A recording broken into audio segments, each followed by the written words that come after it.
Alright, I'm at Bob's Big Boy. I'm gonna get a burger and I'm gonna make some stickers. And I'm gonna show you how to do it. It's so easy, I'm gonna make a couple while I wait for my food, alright?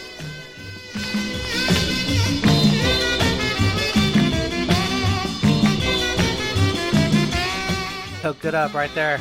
Got a seat with Bob. I came here to film and that's the seat I got. It's weird. Alright, but you already know what I'm gonna get. That original Big Boy combo. The stuff. You have been warned. Alright, here's the stuff you need. Sticker paper, clipboard, clear packing tape, and a box cutter. That's it. Here's my drawing.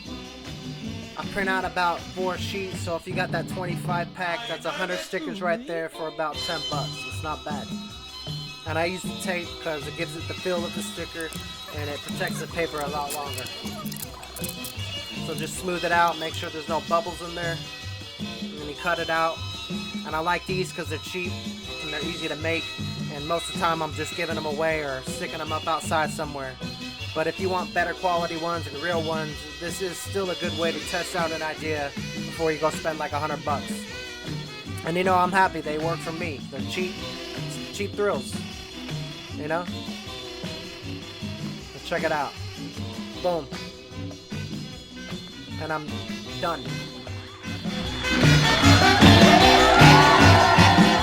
Alright, this burger is a classic. I've never had a bad one. It's like a Big Mac, but it's a real Big Mac. Tastes way better. I give it a 4 out of 5. Are you nervous? No.